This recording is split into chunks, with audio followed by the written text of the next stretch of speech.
Hello friends, welcome back to my channel. तो आज की इस वीडियो में हम लोग बेसिकली पढ़ने वाले हैं क्लास 11th मैथ्स का चैप्टर नंबर 1 जिसका नाम है सेट्स। तो इस वीडियो में बेसिकली हम लोग जो है इस चैप्टर की बेसिकली इंट्रोडक्शन वाला पार्ट जो है उसी को जो है यहाँ पर हम लोग कवर करने वाले हैं। और आगे की वीडियो में हम लोग जो है एक्सरसाइज 1.1 के क्वेश्चंस को जो है कवर अप करने वाले हैं। तो इस वीडियो में बेसिकली जो है एक्सरसाइज 1.1 के पहले जितने भी थ्योरी एंड एग्जांपल है उस सभी को मैं जो है यहाँ पर कवर अप कर रहा हूँगा। तो फ्रेंड्स, आप लोगों ने जो है पहले कभी भी सेट्स के बारे में पढ़ा नहीं होगा क्लास 10 से पहले तक। तो इस वीडियो में जो है सबसे पहले सेट्स की जो है मेन डेफिनेशंस क्या होती हैं और उसको कैसे जो है मैथमेटिक्स में यूज़ किया जाता है और उसकी रिप्रेजेंटेशन को हम लोग किस तरह से करते हैं, उन सारी चीज़ों को हम लोग यहाँ पर डिस्कस कर रहे होंगे। तो हालांकि आप लोगों ने जो है सबसे पहले सेट्स के बारे में जो है अपनी डेली लाइफ में जो है कहीं ना कहीं पर जो है आपने सुना होगा, जैसे कि सेट ऑफ बुक्स। ठीक है, जैसे कि होता है हमारे पास कि हम लोग बोलते हैं कि सेट ऑफ बुक्स। ठीक है, किसी बुक का हमारे पास सेट्स होता है। ठीक है, सेट ऑफ एनी थिंग, मतलब किन्हीं चीज़ों का जो है सेट। तो वो चीज़ों को जो है हम लोग यहाँ पर सेट बोलते हैं। ठीक है, अपनी डेली लाइफ के अंदर।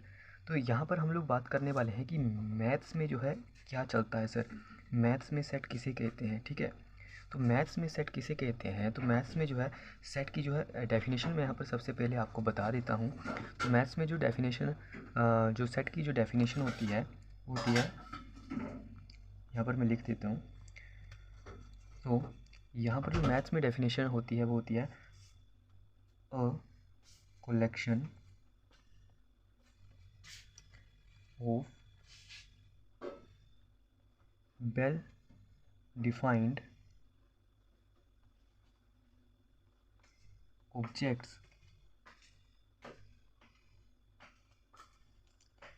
is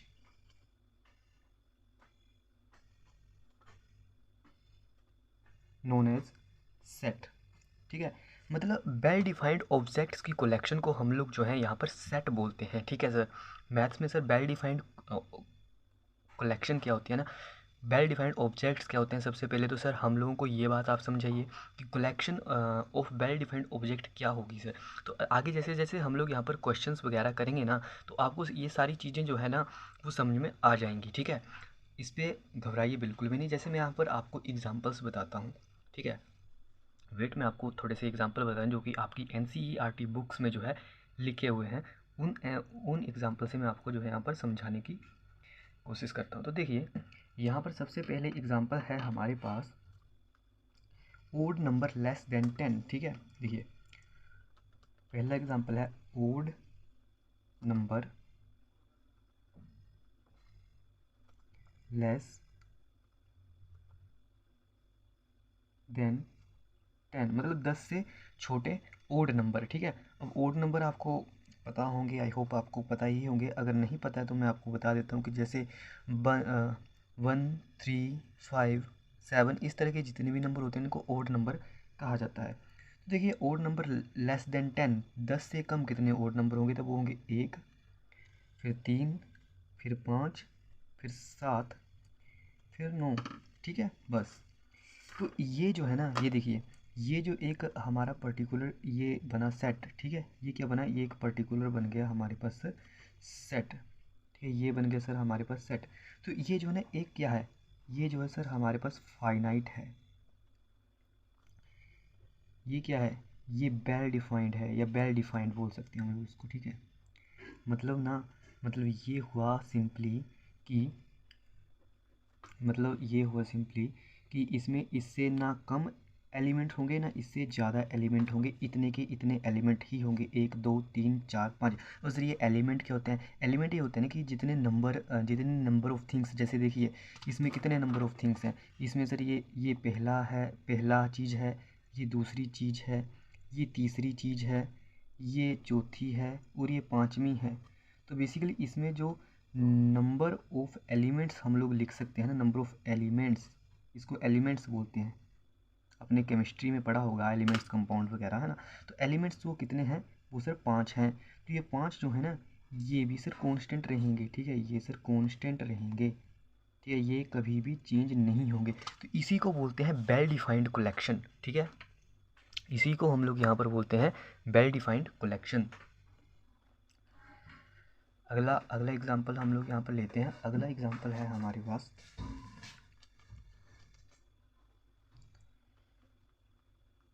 the rivers of India. The rivers of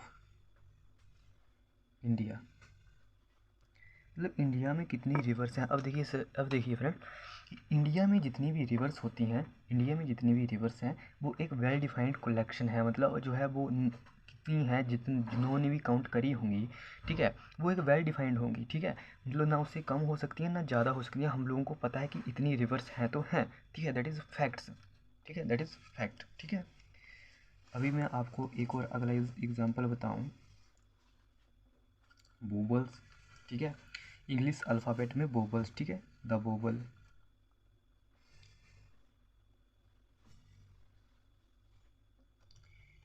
इन,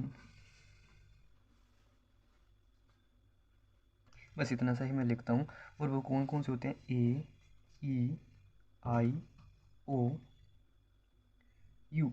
तो ये क्या है, ये जो है एक सेट है। ठीक है, ये जो है ना पूरा, ये पूरा एक जो है वेल डिफाइंड कलेक्शन है। क्योंकि हम लोगों को पता है कि इतने के इतने ही हमारे पास जो है ये होंगे एलिमेंट्स, मतलब इतने के इतने ही वोवल्स होंगे। इससे ना ज़्यादा हो सकते हैं ना कम हो सकते हैं। तो ये क्या है सर, ये एक हमारे पास वेल डिफाइंड कलेक्शन है। ठीक है, ये क्या है सर, एक हमारे पास वेल डिफाइंड कलेक्शन। ठीक है, बिल्कुल सर, ये एक वेल डिफाइंड कलेक्शन है ना। तो आई होप आप लोगों को थोड़ा सा समझ में आ गया होगा कि वेल डिफाइंड क्या होता है। और अब सर नॉन वेल डिफाइंड क्या हो सकता है। ठीक है, उसके बारे में आपको एग्जांपल बताता हूँ। ठीक है, देखिए,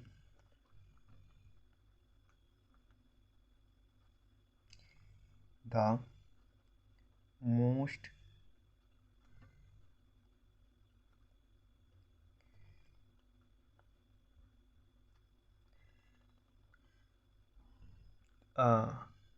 ब्यूटीफुल, है ना, BEAUTI। हाँ, स्पेलिंग का आप थोड़ा सा ध्यान रख लीजिएगा। ठीक है, ब्यूटीफुल, पता नहीं ये सही है कि नहीं सही है। ठीक है, पर मतलब सुंदर, the most beautiful girls in your class. ठीक है, ये NCERT में नहीं एग्जाम्पल है, मैं खुद से डिज़ाइन करा यहाँ पर। ठीक है, बैठ करके। तो अब ये एक वेल डिफाइंड कलेक्शन है या वेल डिफाइंड कलेक्शन नहीं है, इसके बारे में सर हम लोग जो है कैसे पता करें। ठीक है, इसके बारे में क्या आपके विचार हैं। तो देखिए, ये जो है ना एक नोट वेल डिफाइंड कलेक्शन है। क्योंकि देखिए, किसी के हिसाब से कोई पर्टिकुलर जो है गर्ल्स जो है वो ब्यूटीफुल हो सकती है, और किसी के हिसाब से कोई पर्टिकुलर गर्ल जो है वो ब्यूटीफुल नहीं हो सकती है। ठीक है, मतलब इसमें ना कोई, इस सेट में कोई कोई जो है वेल डिफाइंड नंबर है ही नहीं कि इतनी इतनी गर्ल्स ही ब्यूटीफुल हैं। ठीक है, इतनी गर्ल्स ही ब्यूटीफुल हैं, इससे और जो है गर्ल्स जो है वो ब्यूटीफुल नहीं है। तो इसको बेसिकली हम लोग बोलेंगे कि नोट वेल डिफाइंड कलेक्शन, कि वेल डिफाइंड कलेक्शन है ही नहीं, तो इसलिए ये जो है नोट सेट है ही नहीं सर। ठीक है, ये सेट नहीं हुआ, इसको हम लोग सेट की कैटेगरी में काउंट नहीं करेंगे। ठीक है, तो अब तो आपको जो है सर समझ में आ ही चुका होगा कि ये सर एक सेट नहीं है। ठीक है, तो वेल डिफाइंड कलेक्शंस क्या होती है और नॉट वेल डिफाइंड कलेक्शन क्या होती है, इसके ऊपर बेस्ड, सेट के ऊपर बेस्ड आपकी एक्सरसाइज 1.1 में जो है क्वेश्चन है। ठीक है, जिसका जो फर्स्ट क्वेश्चन है वो इसी के ऊपर बेस्ड है। तो वो अब आपका होमवर्क रहेगा, आप उसको जो है ज़रूर से ट्राई करिएगा। और आगे की वीडियो में हम लोग जो है उसको डिस्कस करेंगे, है ना। तो होमवर्क है यहाँ पर एक्सरसाइज 1.1 क्वेश्चन नंबर 1। ठीक है, इसको नोट कर लीजिएगा, और ये आपका आज का पहला होमवर्क रहेगा। ठीक है, चलिए अब आगे चलते हैं, आगे क्या क्या है। आगे चलते हैं सर। आगे क्या है? हाँ तो गाइस आगे है हमारे पास बेसिकली कि सेट को बेसिकली हम लोग रिप्रेजेंट कैसे करते हैं। सॉरी गाइस, पिछली वीडियो जो है थोड़ी सी स्टॉप हो गई थी बीच में, और मैं आगे जो है यहाँ पर पढ़ाता पढ़ाता जो है निकल गया, और थोड़ा सा जो है यहाँ पर इशू यहाँ पर हो गया। तो कोई बात नहीं, अभी मैंने देख लिया था और मैंने देखा कि पीछे की वीडियो में जो है क्वालिटी जो है थोड़ी सी डल मेरे को नज़र आई, बट फिर भी पढ़ने लायक देखने लायक जो है वो काफ़ी जो है ना। तो मैंने थोड़ी सी क्वालिटी में भी अभी चेंज करा है, और धीरे धीरे जो है नेक्स्ट 1-2 वीडियोस में जो है इसकी क्वालिटी परफेक्ट हो जाएगी, ठीक है। तो आप इसके बारे में जो है ज़्यादा ध्यान मत दीजिएगा, ठीक है। ये मैं जो है देख लूँगा। तो सबसे पहले हम लोग यहाँ पर देख रहे हैं कि सेट को रिप्रेजेंट कैसे करा जाता है। रिप्रेजेंटेशन ऑफ सेट जो है यहाँ पर हम लोग देख रहे थे कि सेट को बेसिकली रिप्रेजेंट कैसे करें, ठीक है। बिल्कुल सर। तो देखिए, जैसे मैं सेट को हम लोग इस तरह से लिखते हैं, जैसे ए है, मैं किसी भी इंग्लिश का अल्फ़ाबेट ले लेता हूँ, ए जैसे ले लिया मैंने, और फिर इस तरह से मैंने अंदर ये जैसे मैंने इस सेट को रिप्रेजेंट करा है, ये वाला सेट जो था ना, इसको यहाँ पर नीचे जो है रिप्रेजेंट करके लिखा हुआ है। ये सारे इसके अंदर एलिमेंट लिख दिए और इसको करली ब्रैकेट से जो है यहाँ पर क्लोज़ कर दिया, ठीक है। करली ब्रैकेट से यहाँ पर मैंने क्लोज़ कर दिया, और ये जो है हमारा इस तरह से सेट की रिप्रेजेंटेशन होगी। इसको बोलते हैं रिप्रेजेंटेशन ऑफ सेट। हालांकि एक आगे जो है डिटेल टॉपिक है इसके ऊपर, जिसमें 2 टाइप की रिप्रेजेंटेशन ऑफ सेट्स होती हैं। अभी कुछ ही देर में हम लोग जो है उसको डिस्कस करने वाले हैं। तो मैंने आपको थोड़ा सा पहले ही बता दिया कि इस तरह से हम लोग सेट को लिखते हैं। आगे देखते हैं, आगे हमारे पास NCERT में जो है कुछ कुछ स्टैंडर्ड सेट जो है यहाँ पर दे रखे हैं, है ना। कुछ स्टैंडर्ड सेट जो है यहाँ पर बेसिकली दे रखे हैं। तो कौन कौन से वो स्टैंडर्ड सेट है, आइए उनको जो है एक बार के लिए डिस्कस कर लेते हैं, ठीक है। तो देखिए, यहाँ पर है हमारे पास एन है set of all natural numbers, ठीक है। Set of all natural numbers, ठीक है। तो एन है 1 2 3 4, मतलब नेचुरल नंबर्स के पूरे सेट को हम लोग बोलते हैं एन से डिनोट करते हैं उसको, ठीक है। बिल्कुल सर। मतलब जो भी नेचुरल नंबर का जो सेट होता है उसको हम लोग एन से डिनोट करते हैं, जिसके अंदर ये सारे एलिमेंट होते हैं 1 2 3 4 5 और पूरे इन्फिनिटी तक। तो इसमें जो नंबर ऑफ एलिमेंट्स होते हैं ना वो इनफाइनाइट होते हैं, ठीक है। बिल्कुल सर। हाँ तो गाइज इसके आगे है हमारे पास दूसरा, दैट इज़ अवर जेड, ठीक है। जेड, तो जेड क्या चीज़ होती है जेड? तो देखिए, जेड से हम लोग डिनोट करते हैं the set of all integer. Integer कौन कौन से होते हैं? तो वो होता है -2 हो गया, -3, और इस तरह से फिर आगे 1 आता है, सॉरी -2 -3 नहीं, -3, फिर -2, फिर -1, फिर 1, फिर 2, फिर 3, और इस तरह से इन्फिनिटी तक जाता है, और ये बैक साइड को भी इन्फिनिटी तक जाता है। उस सारे सेट को बोलते हैं सेट ऑफ ऑल इंटीजर। मतलब इंटीजर का मतलब होता है 1 2 3 4 5, और नेगेटिव साइड में भी इतने -1 -2 -3 -4 -5 -6, जितने भी ये सारे के सारे इंटीजर्स हैं, इन सारे के सारे को अगर मैं एक सेट के अंदर डाल देता हूँ तो मैं उसको डिनोट करता हूँ जेड से। बिल्कुल सही बात है। आगे चलते हैं, आगे जो है जल्दी जल्दी से इन जो है बेसिक से सेट हैं इनको हम लोग जो है डिस्कस कर ही लेते हैं, है ना, जल्दी से। इसमें कोई रॉकेट साइंस तो है नहीं। तो देखिए, आगे है हमारे पास क्यू। क्यू से किसको डिनोट करा जाता है? तो क्यू से डिनोट करते हैं हम लोग sir set of all rational numbers. Set of all rational numbers. तो रैशनल नंबर्स जो होते हैं वो कौन कौन से रैशनल नंबर होते हैं सर? वो p/q फॉर्म के होते हैं, और q is not equal to 0 होना चाहिए, ठीक है। ये आप लोगों ने जो है पहले ही पढ़ा होगा, क्लास या 9th में पढ़ा होगा। तो इस तरह के जितने भी सेट होते हैं ना, उसको हम लोग बोलते हैं set of all rational numbers. मतलब सारे के सारे रैशनल नंबर का जो सेट होता है उसको हम लोग बोलते हैं वो क्यू से डिनोट करते हैं। तो जिसमें सर ये वाले टर्म आते हैं p/q। p कुछ भी हो सकता है, बट q जो है 0 नहीं होना चाहिए, और बाकी कुछ भी आप ले सकते हैं। कुछ भी मतलब सर कुछ भी। बिल्कुल सही बात है। आगे चलते हैं, आगे है सर हमारे पास बेसिकली, जल्दी पढ़िए जल्दी, ठीक है। जल्दी से नोट कीजिए आप अपनी कॉपी में। आगे है हमारे पास सर आर। तो आर क्या होता है? आर होता है set of real number. Set of all real numbers. अब सर रियल नंबर क्या होते हैं? रियल नंबर, अब तक आप लोगों ने जितने भी नंबर पढ़े हुए हैं वो सारे के सारे रियल हैं। तो देखिए, इस तरह से 2 ब्रैकेट लगाइए और इसके अंदर सारे के सारे नंबर डाल दीजिए, सारे के सारे। बिल्कुल सर, मतलब माइनस इन्फिनिटी अब आप लोगों को सर इन्फिनिटी तो पता ही नहीं होगा, इन्फिनिटी क्या होता है। इन्फिनिटी होता है ना माइनस में आप हज़ारों करोड़ों अरबों खरबों जितना आप पीछे जा सकते हैं, मतलब मिलियन बिलियन आप जितना पीछे जा सकते हैं उतना पीछे चले जाइए, उसको बोलते हैं इन्फिनिटी, मतलब माइनस इन्फिनिटी। और प्लस इन्फिनिटी का मतलब होता है, सॉरी, माइनस इन्फिनिटी इस तरह से डिनोट करा जाता है, ठीक है, इस तरह से। 8 को टेढ़ा कर दीजिए, उल्टा कर दीजिए, हॉरिजॉन्टल कर दिया। माइनस इन्फिनिटी से ले करके प्लस का इन्फिनिटी तक मतलब होता है आप लाख, 2 लाख, 3 लाख, करोड़, 10 करोड़, फिर उसके आगे जितना आपकी नॉलेज है उतना आप चले जाइए, उसके आगे जितनी मर्जी जीरो लगा लीजिए, ठीक है, जितनी मर्जी अनंत काल तक, मतलब है ना, बिल्कुल सही बात है, इन्फिनिटी तक, तो उसको बोलते हैं। तो जितने भी नंबर होते हैं ना वो सारे के सारे जो हैं इस सेट के अंदर आते हैं, और ये जो है एक ख़तरनाक सेट है हमारे पास। तो ये सेट की हिस्ट्री में जो है सबसे पावरफुल और ख़तरनाक सेट है, क्योंकि इसके अंदर जो है सारी की सारी आर्मी है सर, बिल्कुल। आगे चलते हैं, जिसमें रैशनल भी हैं, इर्रेशनल भी हैं, और नेचुरल, होल नंबर, जितने भी सारे के सारे नंबर्स जो हैं वो इस सेट के अंदर यहाँ पर हम लोगों को देखने के लिए मिलते हैं। तो इस सेट का जो है यहाँ पर तगड़ा रोल जो है आता है। आगे चलते हैं, आगे है बेसिकली हमारे पास जेड प्लस। तो जेड प्लस आपको नाम से ही थोड़ा सा पता, काम समझ में आ जाना चाहिए इसका।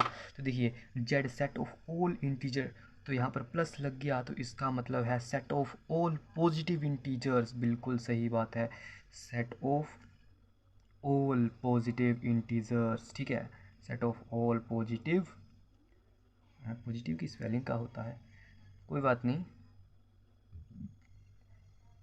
कोई बात नहीं, चलता है, ठीक है, पॉजिटिव इंटीजर्स। सर आपको स्पेलिंग नहीं आता है? आता है वे, आता है, set of all positive integers, ठीक है। तो ऑल पॉजिटिव इंटीजर्स क्या होता है? ऑल पॉजिटिव इंटीजर्स मतलब यहाँ से हम लोग देख सकते हैं, देखिए ये देखिए, वर्क 1 2 3 4 5 6, और जितना है आपके पास जोर उतना आगे चलते जाइए, है ना, बिल्कुल सही बात है। अभी सही तो लिखी है पॉजिटिव की स्पेलिंग, है ना, हाँ, ऐसे ही ऐसे ही ऐसे ही ऐसे ही सर, ऐसे ही थोड़ा सा हो जाता है।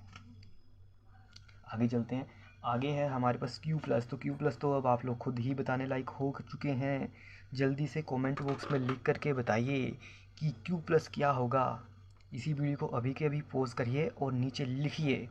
तो क्यू सर, इसमें करना क्या है, set of all rational number है, तो रैशनल नंबर मतलब यहाँ पर जो है हम लोग प्लस और प्लस एंड माइनस दोनों को इंक्लूड कर रहे होंगे, तो यहाँ पर क्यू प्लस में set of all positive rational number हो जाएगा। तो जी हाँ, बिल्कुल सही आपने सोचा है, तो set of all positive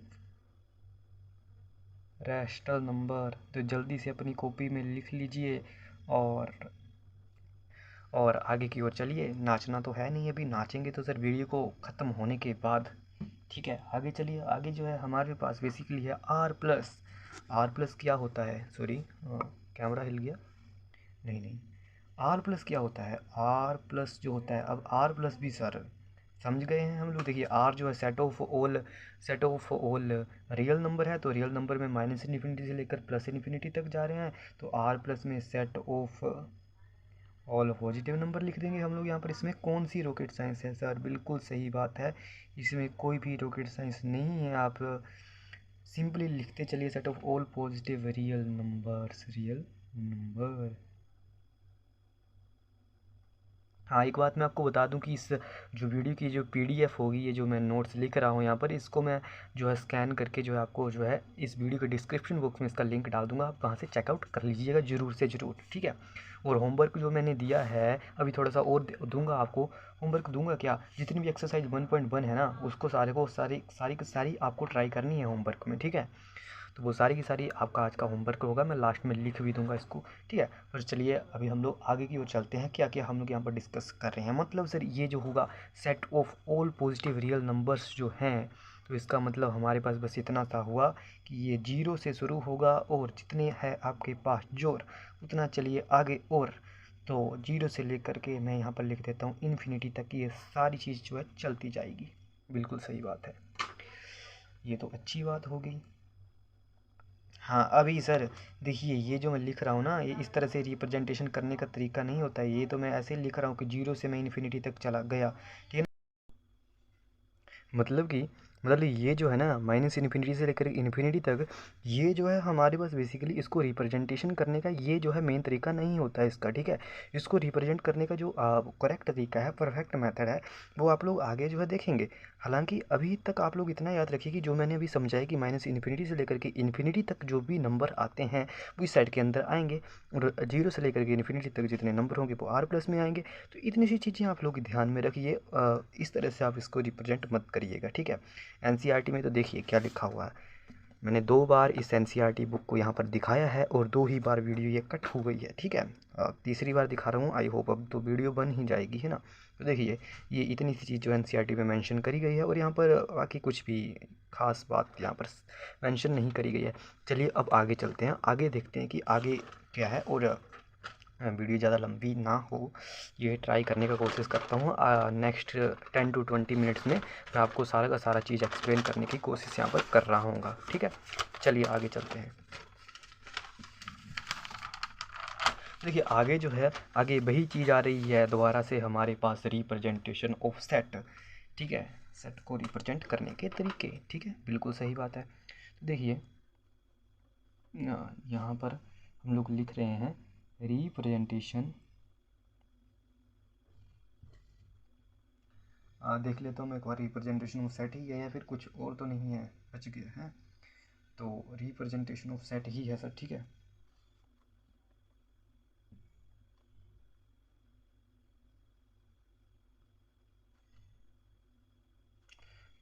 of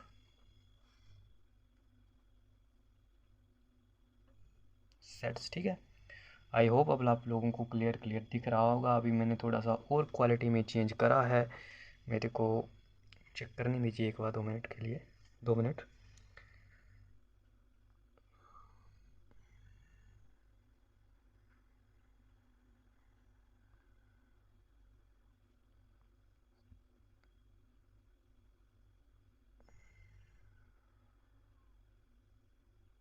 हम्म,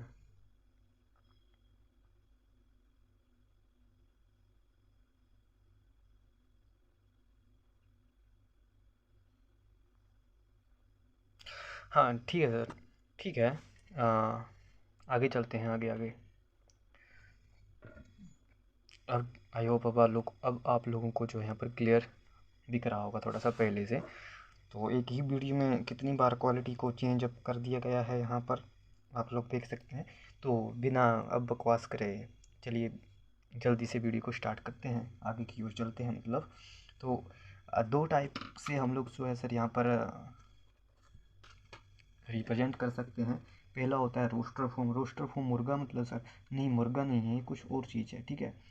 इसको इस तरह से लिखते हैं रोस्टर फॉर्म, रोस्टर और टेबुलर फॉर्म, ठीक है, मतलब टेबल की तरह टेबुलर फॉर्म, टेबुलर फॉर्म, ठीक है। और दूसरा तरीका यहाँ पर set welder form.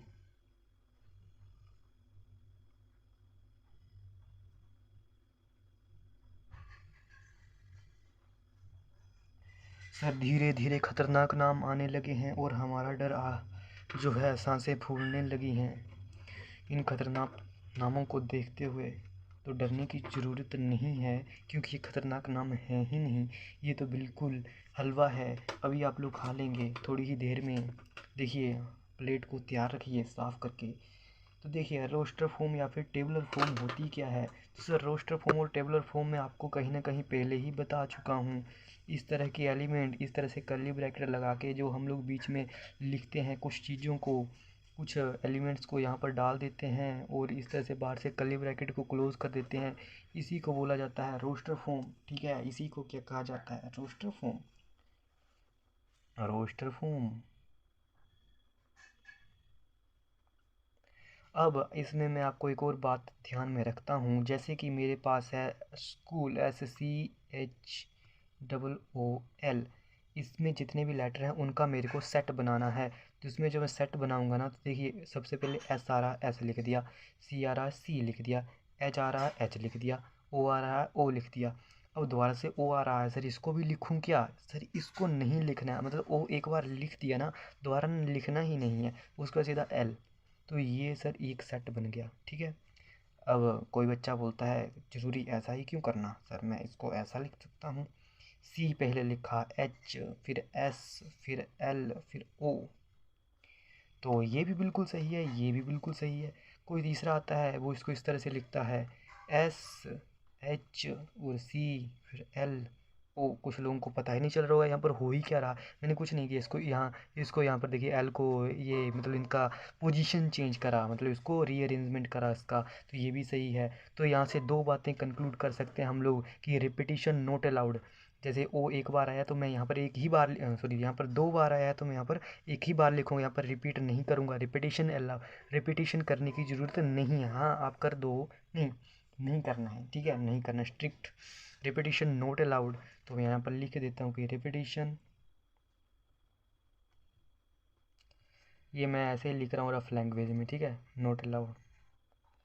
Language spelling वगैरह को ध्यान में ना रखते हुए रिपीटेशन नॉट अलाउड है। और यहाँ पर क्या हम लोग जो है इंटर ट्रांस,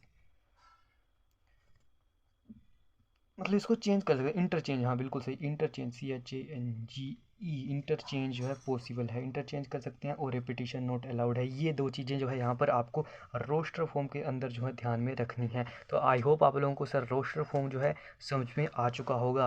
अब आगे चलते हैं, आगे है हमारे पास सेट बिल्डर फॉर्म। अब सर देखिए, सेट बिल्डर फॉर्म भी आप पहले कहीं ना कहीं पर पढ़ चुके हैं। आपको एक एग्जाम्पल याद होगा, मैंने करवाया था कि सेट बिल्डर फॉर्म का एक एग्जांपल मैंने आपको करवाया था पहले, अभी के अभी ही, ठीक है। ओड नंबर लेस देन 10, इस तरह से ये सेट को जो रिप्रेजेंट करने का तरीका है, मतलब लैंग्वेज में लिखने का, एक सेंटेंस लिख दिया मैंने आपके सामने, तो इसको बोलते हैं सेट बिल्डर फॉर्म। इसको क्या कहा जाता है? इसको कहा जाता है सेट बिल्डर फॉर्म। इसको मैं रोस्टर फॉर्म में इजीली कन्वर्ट कर सकता हूँ, ठीक है। रोस्टर फॉर्म बन रही थी इसकी 1 3 5 7 और 9, है ना। तो ये इसकी क्या थी? ये इसकी थी रोस्टर फॉर्म,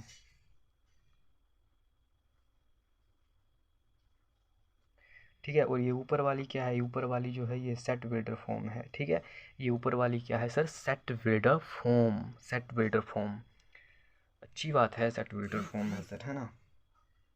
तो सर सेट बिल्डर फॉर्म और रोस्टर फॉर्म आप लोगों को अभी के अभी यहाँ पर क्लियर हो चुकी होंगी। दो पॉइंट्स जो कि एनसीईआरटी में मेंशन है, जो कि मैं आपको यहाँ पर दिखा देता हूँ। देखिए ये लिखे हुए हैं दो पॉइंट, ठीक है। ये रोस्टर फॉर्म में जो है ऑर्डर, ऑर्डर जो है वो जो है मेंशन, मतलब ऑर्डर ऑफ एलिमेंट जो है वो इमटेरियल है, मतलब वो जो है मैटर करता ही नहीं है कि आप किस तरह से भी लिखें, ठीक है।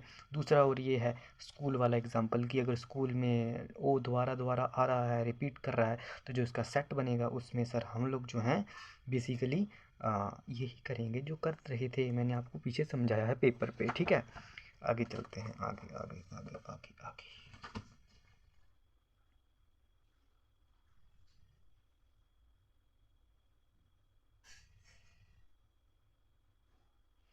और सर देखिए सेट बिल्डर फॉर्म जो है ये इतनी आसान लग रही है आपको दिखने में, इसको थोड़ा सा प्रचंड रूप दिखाता। प्रचंड रूप तो क्या ही है, मतलब थोड़ा सा है हैवी डोज, है ना। अभी आप क्लास 10th से अगर +1 में आए हो तो आपको थोड़ी सी दिक्कत जो है आप फील कर सकते हैं इसको। तो इस तरह से भी, जैसे सर देखिए रोस्टर फॉर्म में ये देखिए, देखिए मैं आपको एक क्वेश्चन देता हूँ। क्वेश्चन है यहाँ पर हमारे पास, क्वेश्चन है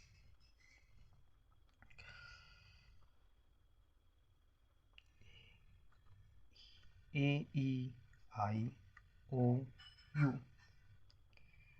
ये क्या है?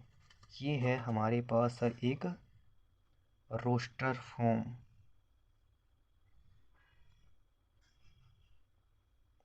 मैं यहाँ पर लिखता हूँ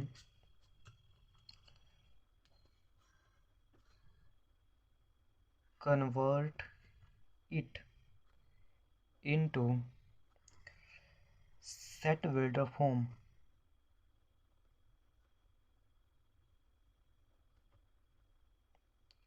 तो बहुत सारे जो स्टूडेंट हैं वो लिख देंगे की vowel in vowels in English alphabets.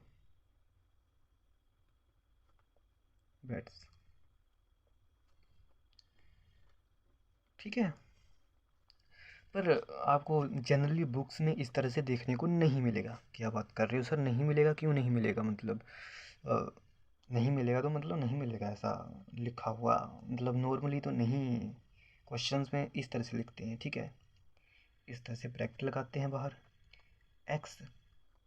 ठीक है, एक्स और इस तरह से लगाते हैं। ये जो सिंबल होते हैं ना, इस सिंबल को आप नोट कर लीजिए, इसको बोलते हैं, ये जो सिंबल होता है इसको बोलते हैं सच that x, such that x is a wobble in English alphabet.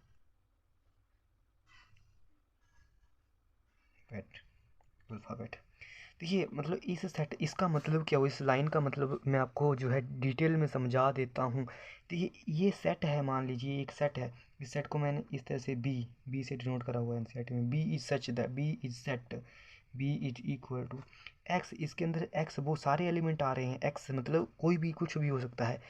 मतलब x such that x is a vowel of English alphabet, मतलब एक्स जो है एक वोवल है इंग्लिश अल्फ़ाबेट का, और वो एक्स जो है इस सेट के अंदर आ रहे हैं। ठीक है, तो ये इस की जो है डेफिनेशन है, इसको पढ़ने का तरीका है। ये जो चीज़ है ना, इसको पढ़ते हैं हम लोग सच दैट, मतलब इस सेट के अंदर ऐसे एक्स आ रहे हैं जो एक्स वोवल है इंग्लिश अल्फ़ाबेट में। ठीक है, आई होप अब तो आप लोगों को ये सारी की सारी चीज़ें जो है क्लियर हो गई होंगी। ठीक है,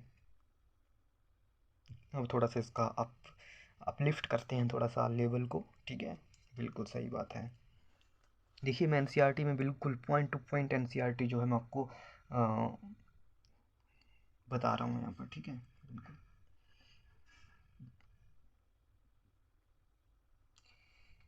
मैं आपको एक क्वेश्चन देता हूँ, फिर आप उसका आंसर जो है करेंगे अभी कि अभी वीडियो को पोस्ट करके। ठीक है, देखिए a x such that x is a natural number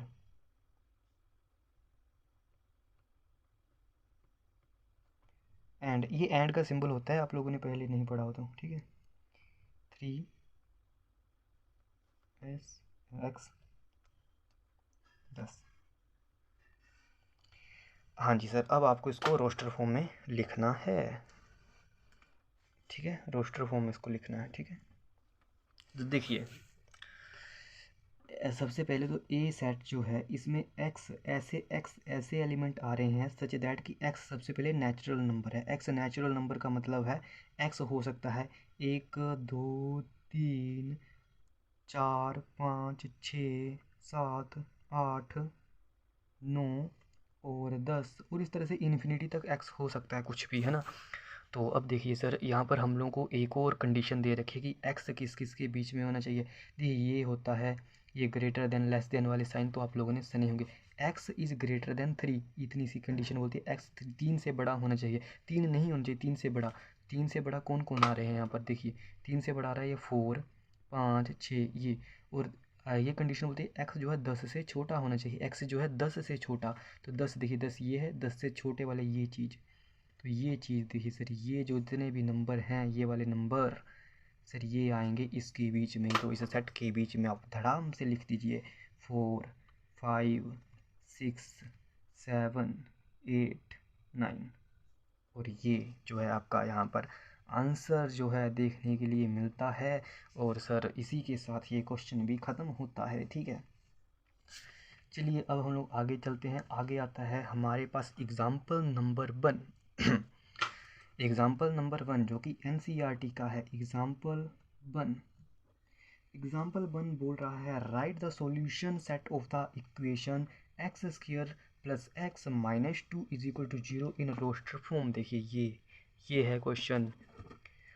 आप इसका सॉल्यूशन यहाँ पर मत देखिए, मैं करवा रहा हूँ क्योंकि इसमें कुछ खतरनाक तरह से सॉल्यूशन दिए रहे रहते हैं। Write the solution set of the equation X square plus in the roster form. मैं आपको डायरेक्ट इसका सॉल्यूशन यहाँ पर करके बताता हूँ। क्वेश्चन बेसिकली ये है कि हम लोगों को जो है ना इसका सॉल्यूशन सेट निकालना है X square plus X minus 2 is equal to 0। इसका सॉल्यूशन सेट निकालना है। देखिए सॉल्यूशन कैसे निकालते हैं इसका सॉल्यूशन आपको 10th क्लास में पता ही होगा। एक क्वाड्रेटिक होती है और क्वाड्रेटिक को फैक्टराइज करना जो है आपको क्लास 10th में सिखाया गया रहता। अगर नहीं सिखाया तो मैं अभी के अभी यहाँ पर 2 मिनट में आपको सिखा देता हूँ। देखिए एक्स का कोफिशिएंट क्या है, यहाँ पर एक्स का कोफिशिएंट। तो इसका बेसिकली सॉल्यूशन निकालने के लिए हम लोग क्या करते हैं, हम लोग यहाँ पर देखते हैं कि देखिए यहाँ पर जो है इसका जो कोफिशिएंट है, एक्स का कोफिशिएंट क्या है, एक्स का कोफिशिएंट है हमारे पास सर 1। एक्स का कोफिशिएंट है 1 और इसका कोफिशिएंट है 1 और इसका ये जो कांस्टेंट टर्म है ये -2 है। तो इसका जो कांस्टेंट टर्म 1 है और ये -2 है आगे, तो 1 गुणा -2 होता है -2, ठीक है। 1 गुणा -2 जो होता है multiply by -2 is equal to -2। और ये एक जो है ये है कोफिशिएंट ऑफ एक्स, इस एक्स का कोफिशिएंट है ये सर, ठीक है। इस एक्स का कोफिशिएंट मैंने यहाँ पर लिख दिया। अब इसको मैंने 2 पार्ट में तोड़ना है, जिनको प्लस करने पर जिसको प्लस करने पर मेरे पास आ जाए +1 और मल्टीप्लाई करने पर मेरे पास आ जाए ये टर्म -2। वाह सर, एक को किस तरह से तोड़ा जाए, तो सोचिए ज़रा।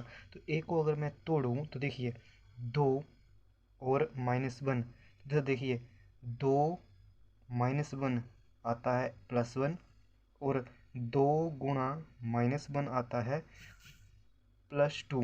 अब मैं आपको इसको फास्ट वे में समझा रहा हूँ, तो आपको क्या पता कहीं को समझ में आए कहीं को समझ में नहीं आए। ये आपको क्लास 10th में पढ़ाया जाता है और क्लास 11th की मैथ्स में भी। यहाँ पर हमारे पास बेसिकली एक चैप्टर है जिसका नाम है क्वाड्रेटिक इक्वेशन, उसमें भी इस चीज़ को जो है डिटेल में समझाया जाता है। तो देखिए मैं इसको इस तरह से लिख देता हूँ अभी, एक्स स्क्र और प्लस इसको मैंने इस एक्स को मैंने इस तरह से लिख दिया 2x माइनस एक्स माइनस 2, ठीक है। इसको ये फैक्टर 2 और -1 मैंने यहाँ से निकाले, ये वाला कॉन्सेप्ट से, ठीक है। अगर ये वाला कॉन्सेप्ट आपको समझ में नहीं आया होगा तो आप इसको कमेंट में मेरे को बताइएगा। मैं इस पर जो है I promise to all of you, इसके ऊपर मैं जो है वीडियो सेपरेटली आपको वीडियो जो है बना करके दिखा दूंगा, या फिर क्वाड्रेटिक इक्वेशन जो है चैप्टर आगे आएगा, आप जब उसको पढ़ोगे तो आप उसमें सीख जाओगे, ठीक है, डोंट वरी। तो देखिए अब मैं यहाँ से लेता हूँ एक्स कॉमन, एक्स को मैंने लिया कॉमन और अंदर मेरे पास बचता है एक्स प्लस 2 और यहाँ से मैंने माइनस को कॉमन लिया, अंदर बचता है एक्स प्लस 2 और देखिए ये और ये एक्स -1 और एक्स प्लस 2। आई होप आप लोगों को ये सारी की सारी मैथमेटिक्स कैलकुलेशंस जो है क्लास 10th में पढ़ी होंगी।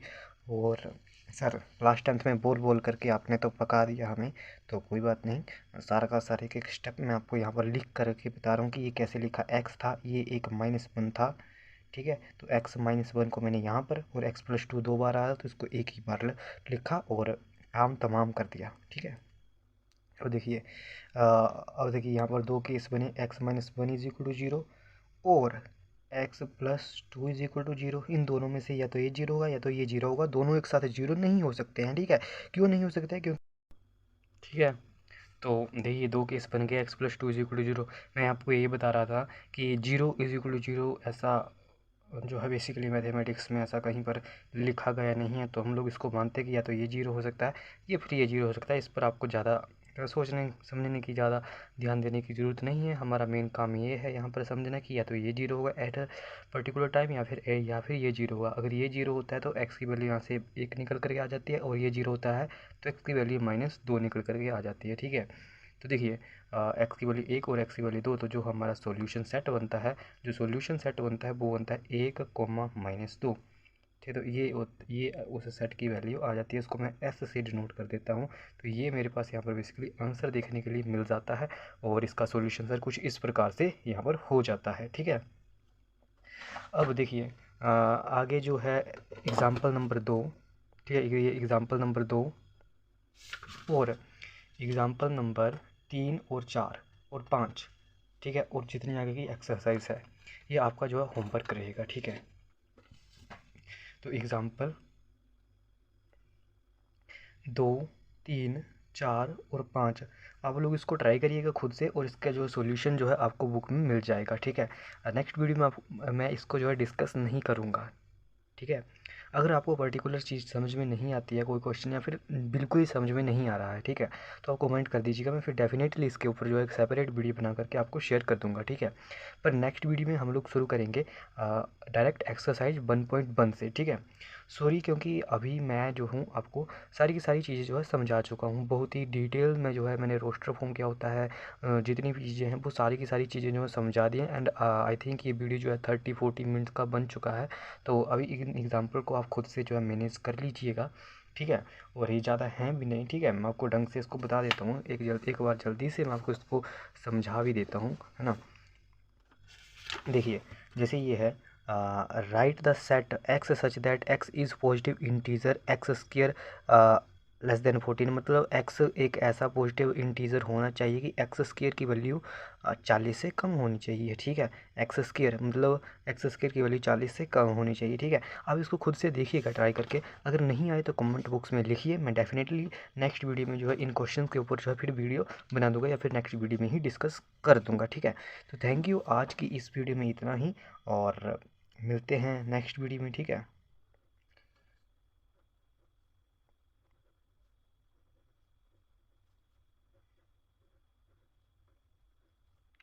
ठीक है, तो चलिए मिलते हैं नेक्स्ट वीडियो में।